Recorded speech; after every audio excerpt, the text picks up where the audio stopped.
तो जैसे ही मां पार्वती के सामने चंचुला उपस्थित हुई, हाथ जोड़ करके मां गिरिजा से प्रार्थना करने लगी और प्रार्थना को सुन करके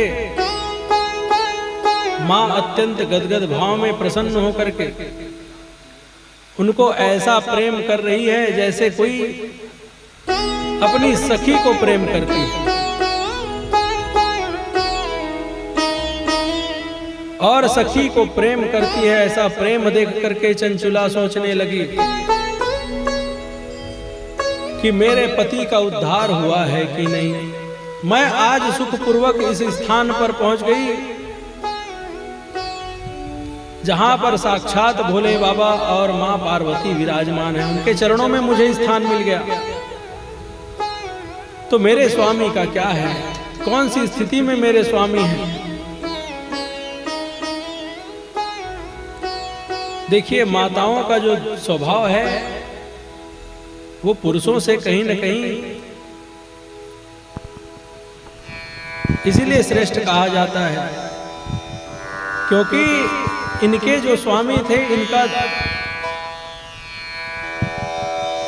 जो स्वर्गवास है वो पहले हो गया था, इनके पहले।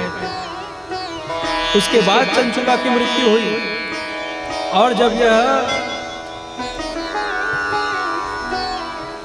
इनका शरीर छूटा तो जब ये भगवान के यहाँ जब जाती है तो अपने पति की चिंता करती है कि मेरे स्वामी कौन से दशा में होंगे, क्योंकि इनको मालूम था कि संपूर्ण जीवन में उन्होंने पाप के अलावा कुछ किया ही नहीं।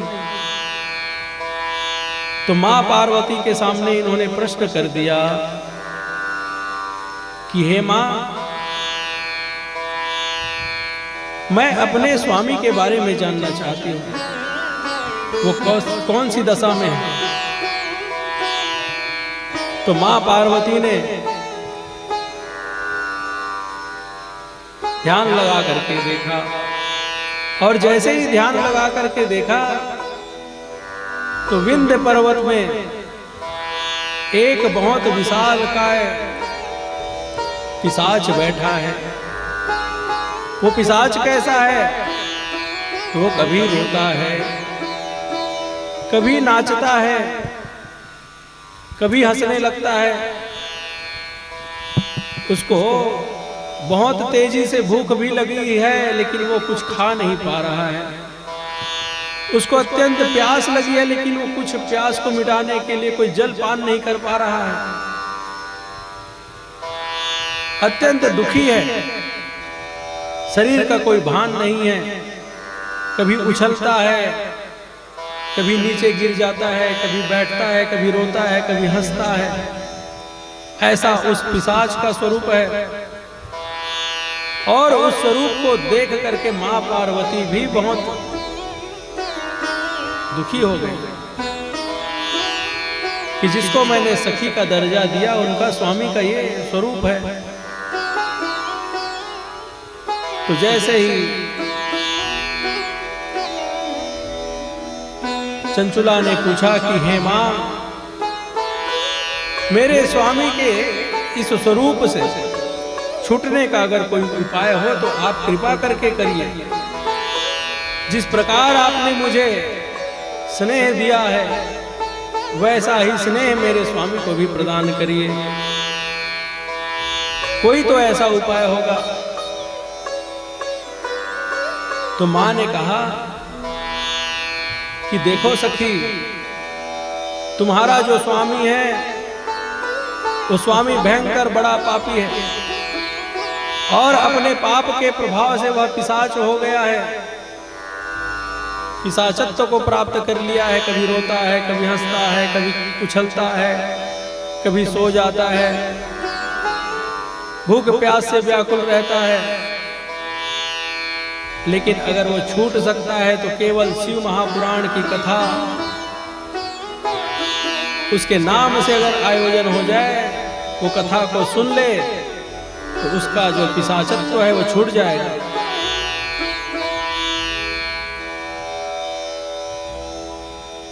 तो चंचुला कहती है कि हे मां,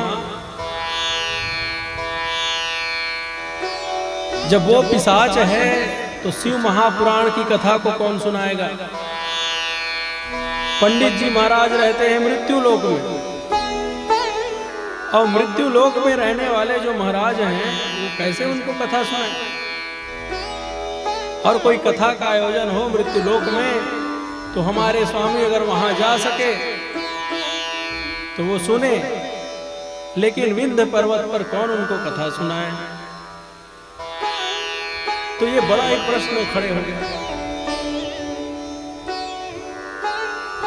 अब कोई पिशाच बन करके विंध्य पर्वत पर है। अब जो कोई पंडित जी महाराज का शरीर छूटे तब जाकर के वो उनको कुछ कथा सुनाए, माँ उसको कुछ आदेशित करे, तो ये बड़ा विचित्र स्थिति था।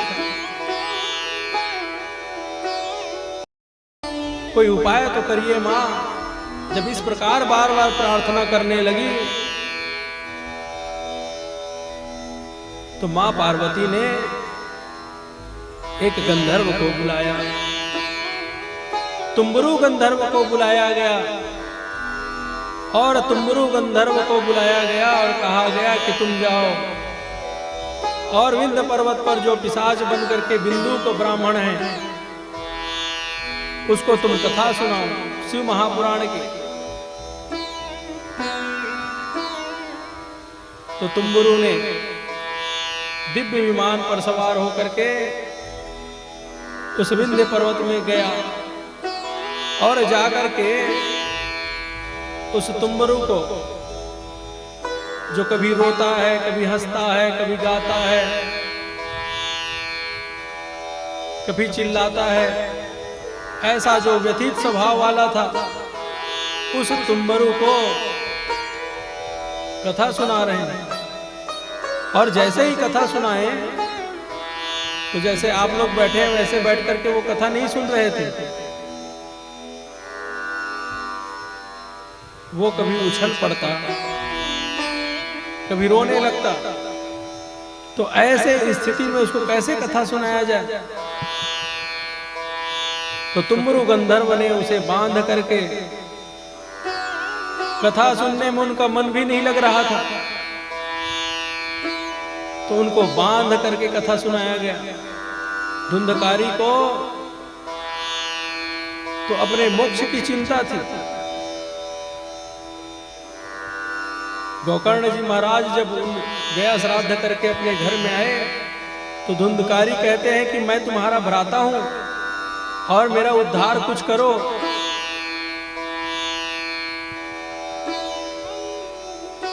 मैं प्रेत बन गया हूं, इस प्रकार वो बातें करता है धुंधकारी। लेकिन श्री शिव महापुराण में ये जो बिंदुक की कथा है, और ये जब पिशाच बन जाता है तो इसका कथा सुनने में मन भी नहीं लगता, और जब कथा सुनने में मन नहीं लगता तो इनको जबरदस्ती कथा सुनाया जाता है हाथ पैर को बांधकर, और उस कथा को ये सुनता है। और जैसे ही उस कथा को सुनता है इसका दिव्य स्वरूप हो जाता है।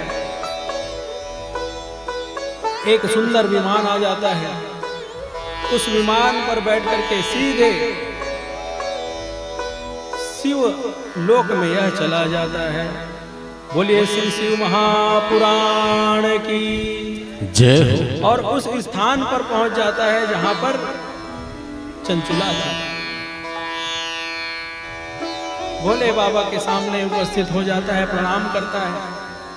प्रणाम करके भगवान इनको बड़ा ही प्रेम और स्नेह देते हैं,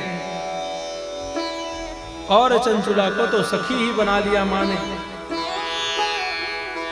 इस प्रकार से शिव महापुराण की दिव्य ये कथा आप सब निरंतर सुनते रहें। श्री सूत जी महाराज सनकादि ऋषियों से कहते हैं कि हे ऋषियों, जो 88,000 ऋषियों ब्राह्मण हैं, ये कहते हैं सूत जी महाराज से कि शिव महापुराण का परिचय क्या है। तो सूत जी महाराज कहते हैं जब ये शिव महापुराण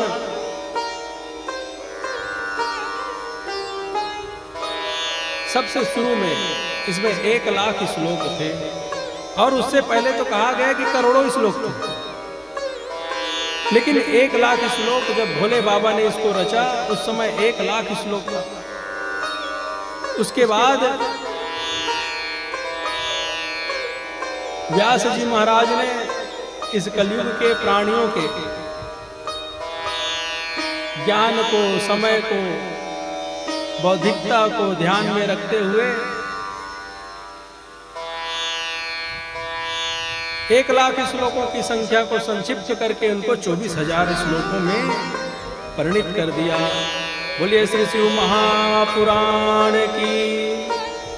24,000 श्लोकों में सुंदर इनका वर्णन किया गया, और इसमें 7 संहिताएं हैं। 24,000 श्लोक और 7 संहिता। विद्येश्वर संहिता, दूसरा है रुद्र संहिता, और तीसरा सतरुद्र संहिता, चौथा है कोटि रुद्र संहिता, 5वां है उमा संहिता, 6वां है कैलाश संहिता, और 7वां है वायवीय संहिता। और जो श्री शिव महापुराण की इस 7 संहिताओं को भावपूर्वक पढ़ता है, सुनता है, वो इस जीवन में वह जीवन मुक्त हो जाता है, क्योंकि शिव महापुराण पुराणों में तिलक के समान है। पुराण तिलकम कहा गया है। ऐसा दिव्य यह शिव महापुराण है। बोलिए शिव महापुराण की जय हो। एक समय की बात है, ब्रह्मा जी महाराज भगवान विष्णु के पास में गए। भगवान विष्णु अपने शेष शैया पर शयन कर रहे थे, और जैसे ही वो शयन कर रहे थे तो उसी समय ब्रह्मा जी महाराज पहुंचे, और ब्रह्मा जी महाराज देखे कि विष्णु जी ने उठ करके हमारा अभिवादन भी नहीं किया। इतने में विष्णु जी जब अभिवादन नहीं किया तो ब्रह्मा जी के मन में आया कि विष्णु जी बड़े अहंकारी हो गए हैं।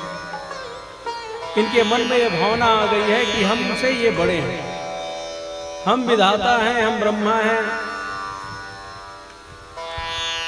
आयु में भी हम बड़े लगते हैं, बड़े प्रतीत होते हैं, क्योंकि हमारे जो केस हैं, दाढ़ी हैं, सब पके हुए हैं, इनके तो काले हैं। इसलिए हम इनसे उम्र में बड़े प्रतीत होते हैं, लेकिन हमसे कोई सम्मान हमारा नहीं किया। मन में ये भाव आ गया। देखिए, भगवान विष्णु भी श्रेष्ठ हैं और ब्रह्मा जी भी श्रेष्ठ हैं। और जब हम भगवान की इस कथा को जब हम सुनते हैं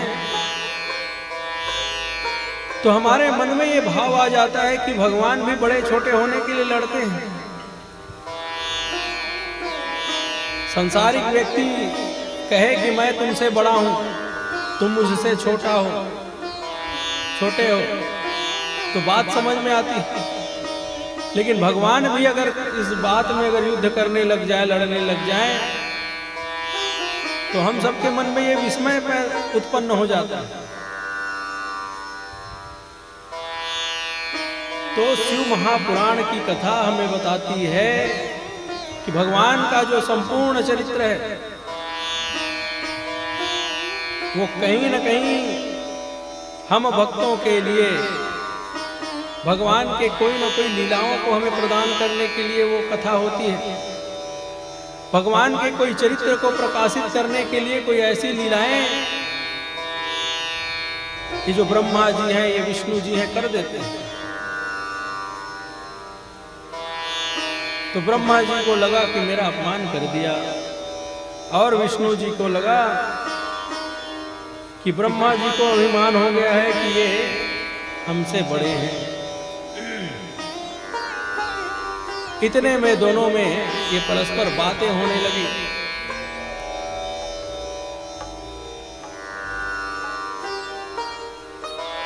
और दोनों बड़े और छोटे के फेर में पड़ गए और दोनों में युद्ध भी होने लगे। जो विजय होगा वो हमसे श्रेष्ठ होगा। और जैसे ही दोनों युद्ध करने लगे और एक दूसरे के ऊपर प्रहार करने लगे, उसी समय एक तेज पुंज का वहां पर प्रागट्य हुआ और उस तेज पुंज को देख करके दोनों का जो अस्त्र शस्त्र था वही थम गया। जैसे कोई दो व्यक्ति खड़ा हो और बीच में कोई विशाल स्तंभ वहां पर बन जाए, वैसा स्तंभ दोनों के बीच में एक प्रकाशमान स्तंभ उत्पन्न हो गया। उस स्तंभ को देख करके दोनों स्तब्ध हो गए। दोनों आश्चर्यचकित हो गए। और जो वो स्तंभ था वो तेज स्तंभ के रूप में भगवान शिव का, स्तंभ के रूप में भगवान शिव का शिवलिंग ही प्रकट हो गया। बोले श्री शिव महापुराण की। उस लिंग को देख करके दोनों युद्ध को रोक करके दोनों का अस्त्र शस्त्र रुक गया। इतने में ये कहने लगे, अगर आप श्रेष्ठ हो ब्रह्मा जी तो आप ऊपर की ओर चले जाइए और इनका जो अंत है उसको देख करके आइए, कितना ऊपर तक इनका स्तंभ है। और विष्णु जी से कहा गया कि आप नीचे की ओर जाइए। तो दोनों आदि और अंत का पता लगाने के लिए चल पड़े। हंस बनकर के ब्रह्मा जी ऊपर की ओर जा रहे हैं और 12 अवतार लेकर के भगवान विष्णु नीचे की ओर जा रहे हैं। अथाह को खोज रहे हैं। उस विशाल स्तंभ के जो था है उसको प्राप्त करने के लिए दोनों ऊपर की ओर जा रहे हैं, एक ऊपर की ओर और एक नीचे की ओर। ब्रह्मा जी ऊपर की ओर जा रहे हैं और जितने ऊपर जा रहे हैं कुछ पता ही नहीं चल रहा है कि हम कितना ऊपर जा रहे हैं। कितने वर्ष हो गए। 12 अवतार लेकर के भगवान विष्णु नीचे की ओर जा रहे हैं, कोई उनको अथाह पता नहीं चल रहा। तो भगवान विष्णु हाथ जोड़ करके वापस उसी स्थान में आ गए जिस स्थान से वो यात्रा शुरू किए थे।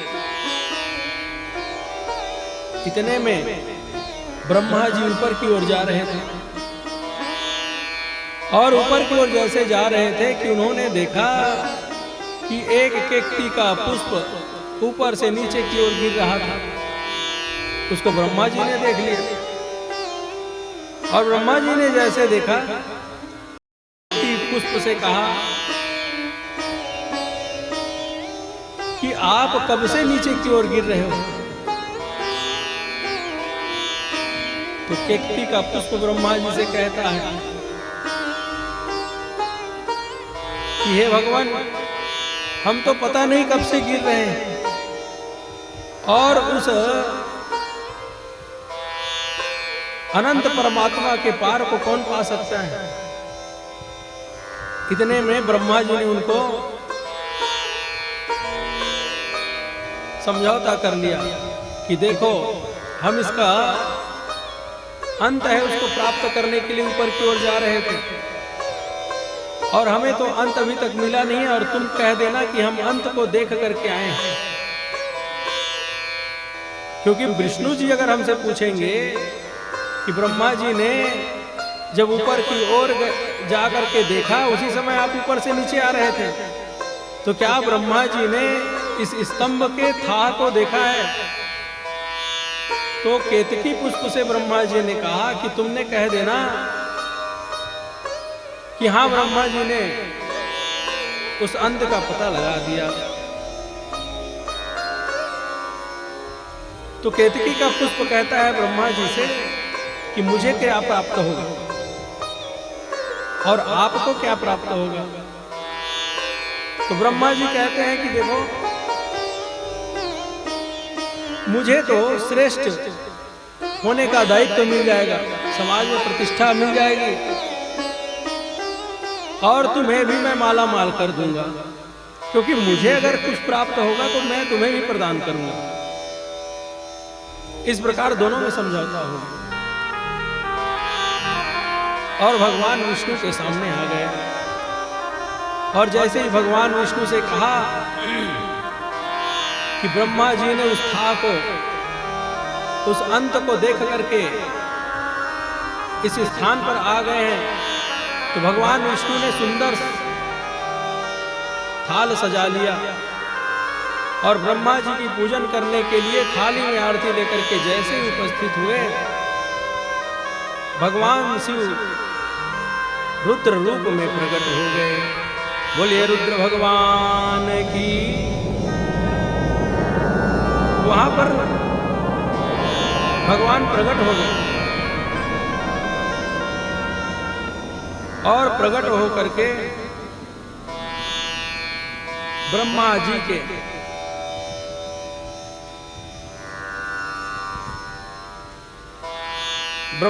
को डांटते हुए भगवान शिव ने कहा कि देखो, आपने झूठा प्रतिष्ठा के लिए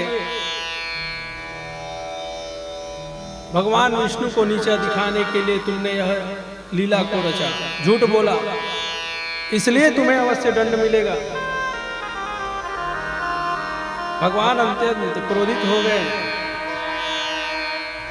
और क्रोधित होकर के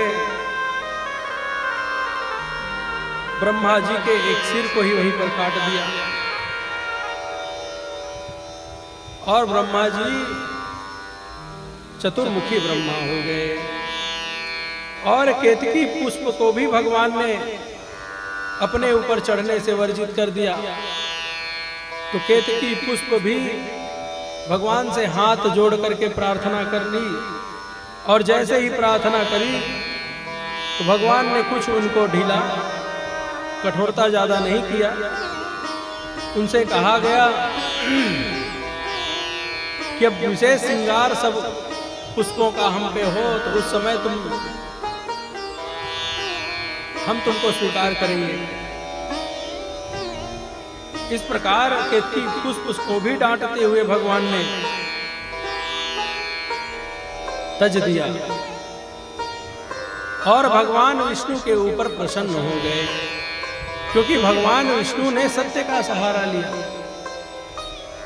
और देखिए, जीवन में अगर हम किसी भी पद प्रतिष्ठा को प्राप्त करने के लिए झूठ का सहारा लेते हैं तो हमारी दशा भी ब्रह्मा जी के जैसे ही होती है।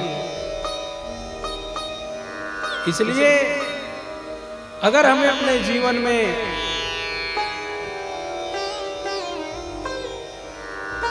अगर सत्य का सहारा हम लेंगे तो पद प्रतिष्ठा, यश, सम्मान तो हमें मिल करके चल करके हमारे पास आएगा। क्योंकि जो साक्षात महालक्ष्मी है वो सत्य का वर्ण करती है। और जब भगवान विष्णु ने सत्य का सहारा लिया तो भगवान रुद्र प्रसन्न हो गए और प्रसन्न होकर के भगवान को सत्य सत्य कह करके उनकी प्रशंसा की। इसलिए भगवान विष्णु को हम लोग भगवान सत्यनारायण कहते हैं। बोलिए श्री सत्यनारायण भगवान की जय। ओम जय जगदीश हरे स्वामी, जय जगदीश हरे। भक्त जनों के संकट, दास जनों के संकट क्षण में दूर किए। ओम जय जगदीश हरे।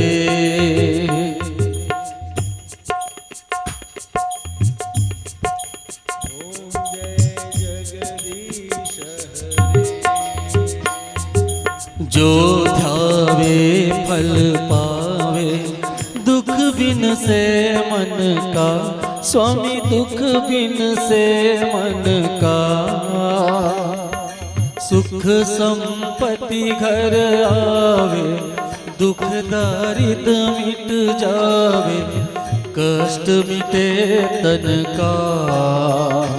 ओम जय जगदीश हरे, ओम जय जगदीश हरे, ओम जय जगदीश हरे। बोलिए श्री शिव महापुराण की जय हो। इस प्रकार भगवान विष्णु को शिव जी ने सत्य कह करके उनका प्रशंसा किया, और हमें जीवन में सत्य का ही सहारा लेना चाहिए, क्योंकि अगर सत्य हमारे अंदर रहता है, सत्य जब हमारे जीवन में रहता है, तो हमें जो प्रपंच है वो नहीं घेरता। क्योंकि प्रपंच में जब हम झूठ का सहारा लेते हैं, तो जब हम एक झूठ बोलते हैं तो उस झूठ को सत्य साबित करने के लिए हमें 4-5 झूठ और बोलने पड़ते हैं। इसलिए अगर हमें सत्य ही का अगर आश्रय लेना है, तो हमें एक बार अगर सत्य बोल दिया और उस सत्य को बोल करके हम उस पीड़ा को थोड़ी देर के लिए सहन कर लें, तो वो पीड़ा थोड़ी देर के लिए ही रहेगी। लेकिन अगर हम असत्य बोल करके उसको सत्य बनाने की कोशिश करेंगे, तो उसको सत्य बनाने के लिए हमें 10-50 झूठ और बोलने पड़ेंगे।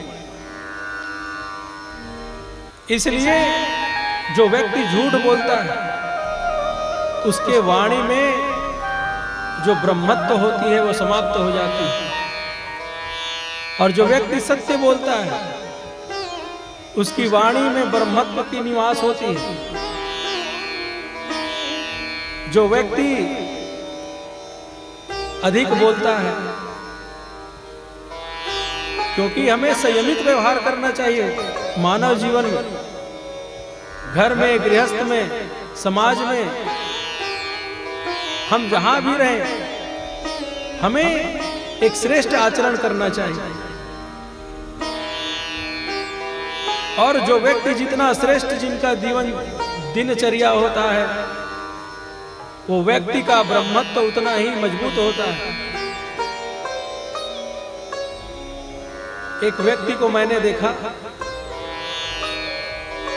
जब मैं उस समय 10 वर्ष का था, तो सुबह प्रातः समय की बात है, एक ब्राह्मण था, वो बहुत ही निर्धन था। तो वह सुबह उठ करके, जैसे कोई सुबह वो जो बच्चे लोग खाते हैं चाय के साथ, क्या बोलते हैं, डबल रोटी हो गई, हाँ, वो बेचा करता था साइकिल में, वो बेचा करता था। सुबह मैं जैसे ही अपने आश्रम से उठ करके थोड़ा सा टहलने के लिए निकला, तो वो पंडित जी निर्धन थे। वो जो भी कार्य उनको लगता था कर लेते थे, क्योंकि अगर हम किसी भी कार्य को करते हैं अपने जीवन के निर्वाह के लिए, अगर धर्म पूर्वक अगर परिश्रम करके हम अगर धन कमा रहे हैं, तो वो भी श्रेष्ठ ही है। तो व्यक्ति जाति का वो ब्राह्मण था, सुबह उठ करके वह साइकिल में बच्चों का जो खाने का जो सामान है, टोस्ट वगैरह, वो बेचने के लिए जाता था। और मैं सुबह उठ करके अपने आश्रम का गेट खोला और खोल करके मैं देखा, तो सामने में पीछे दुकानें हैं कुछ, तो वहां पर वो कुछ सामान ले रहा था। इतने में एक व्यक्ति आया और वो पंडित जी महाराज के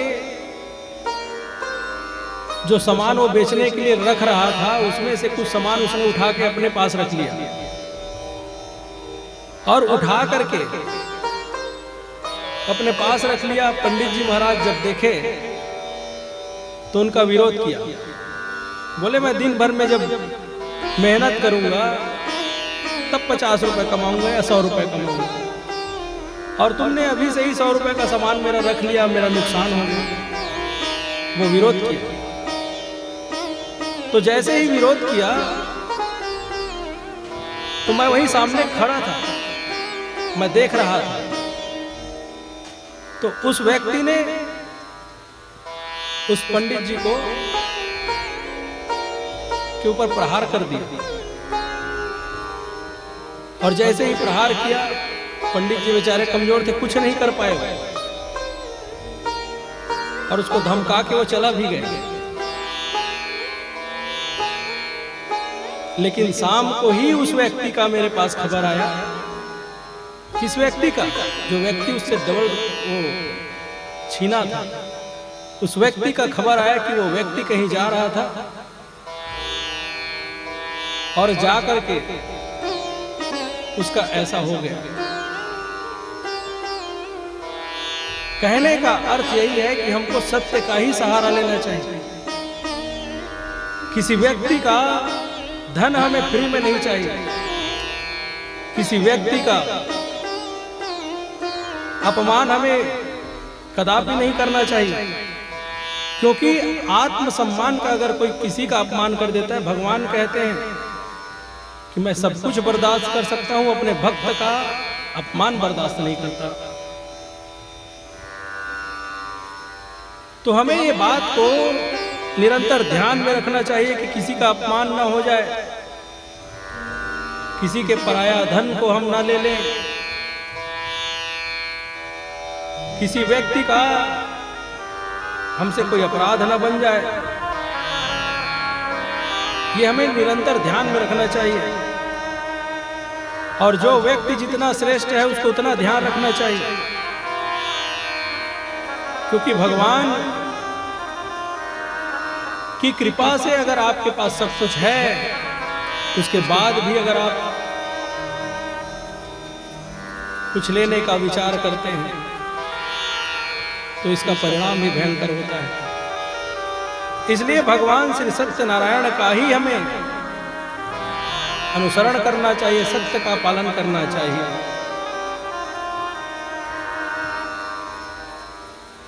भोले बाबा प्रसन्न होकर के उनकी प्रशंसा करते हैं। और सूत जी महाराज से सौनकादि जो ऋषि हैं वो अनेकों प्रश्न करते हैं, और शिव महापुराण में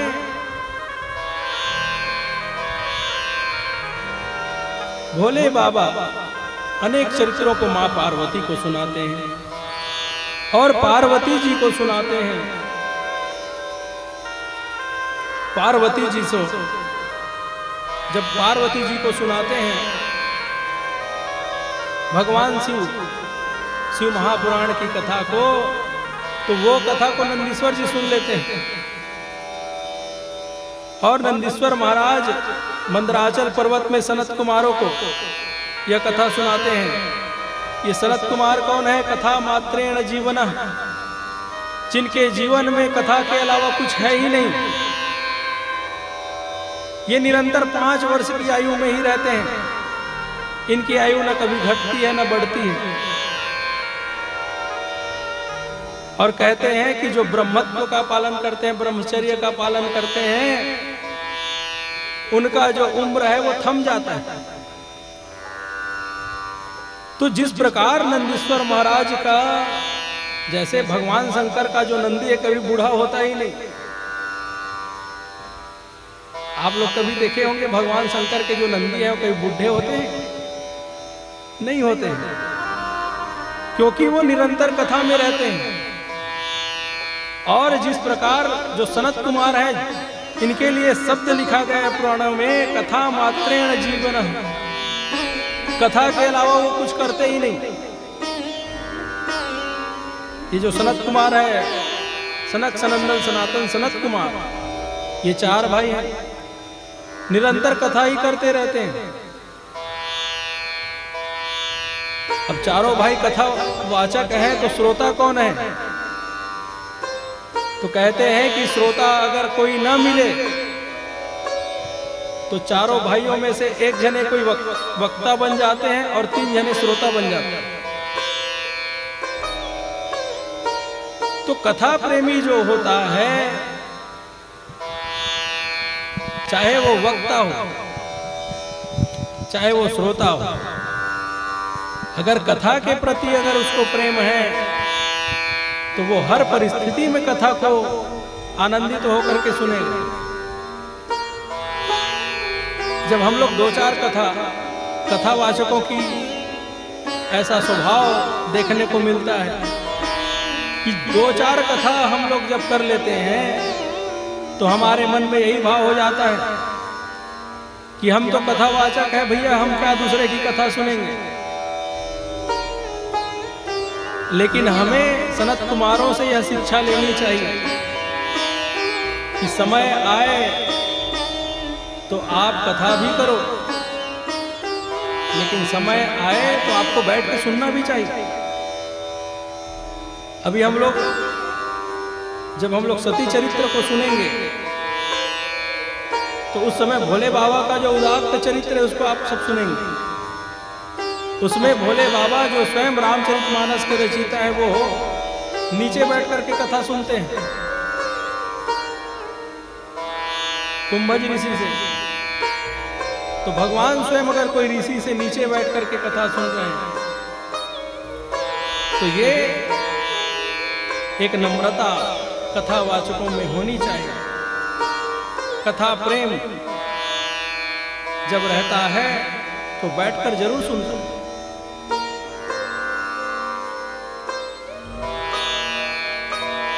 वेद व्यास जी श्री शिव महापुराण की कथा को सूत जी महाराज से सुनाए और यही सूत जी महाराज 88,000 ऋषि मुनि ब्राह्मणों को ये शिव महापुराण की दिव्य कथा को सुना रहे हैं।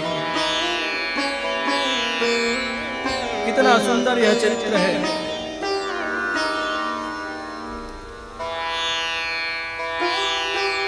जो सौनक ऋषि है वो कहते हैं सूत जी से कि हे सूत जी महाराज, यथेष्टम लिंगमारोग्यम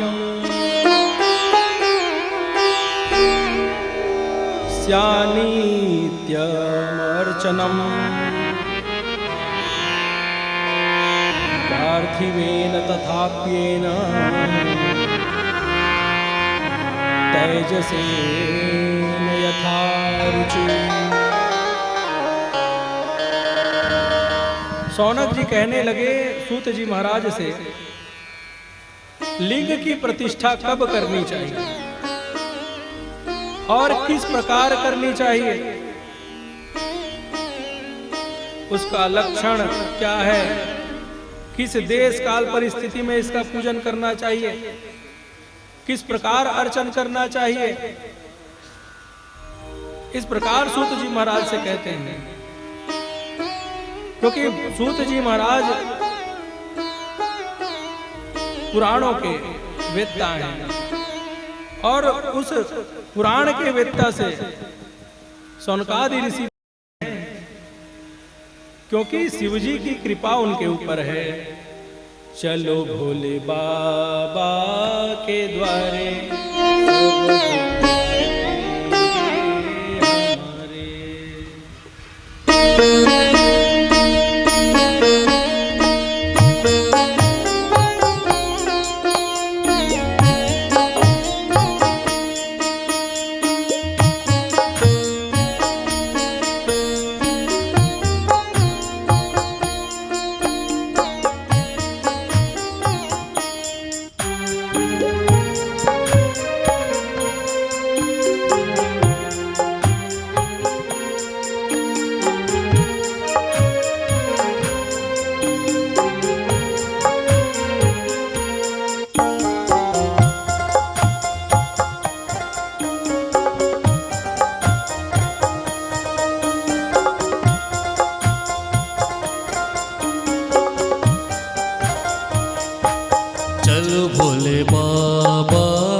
मिटेंगे तुम्हारे, चलो भोले बाबा के द्वारे, सब दुख कटेंगे तुम्हारे, चलो भोले बाबा के द्वारे, सारे दुख कटेंगे तुम्हारे, चलो भोले बाबा के द्वारे, सब दुख कटेंगे तुम्हारे।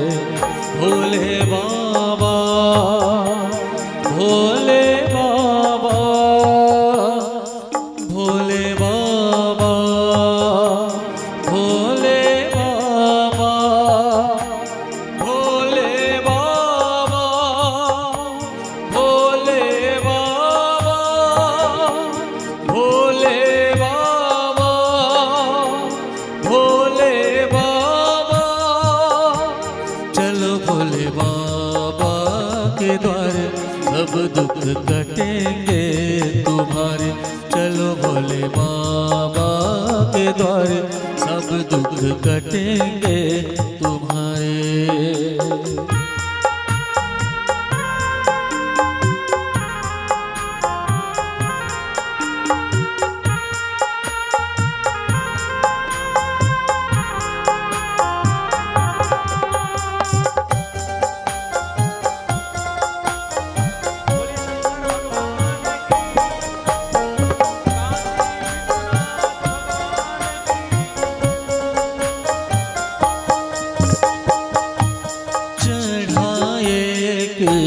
शिकारी देखो बिल्व बीच पर, करने को वो शिकार,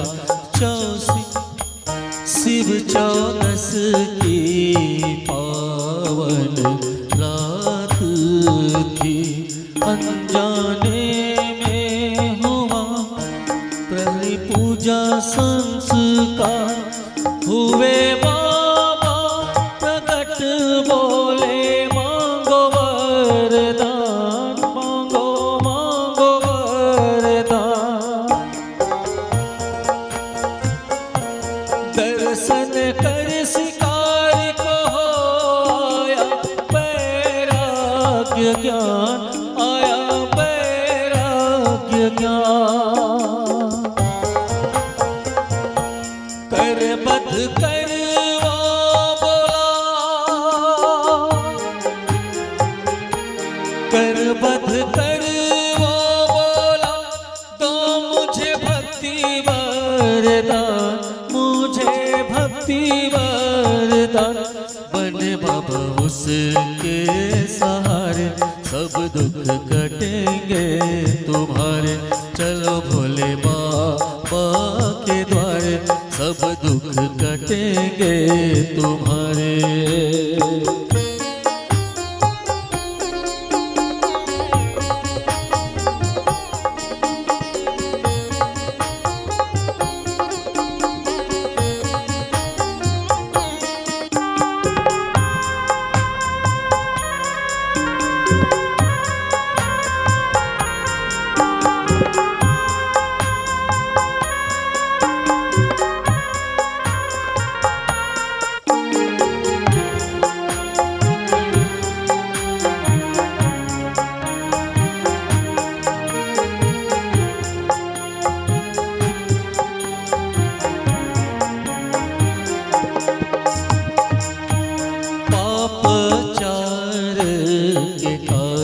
कष्ट सहे कन्या सौमीनी ने, इच्छा मांग पहुँचे गोकर्ण में,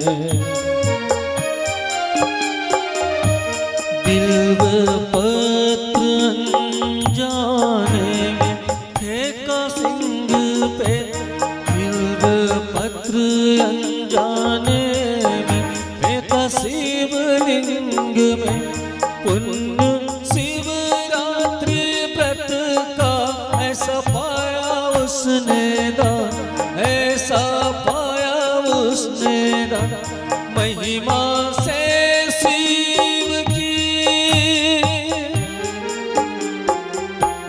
महिमा से शिव की, मोक्ष पाया उसने, पाया उसने, बने बाबा उसके सहारे, कष्ट मिटेंगे कष्ट सारे।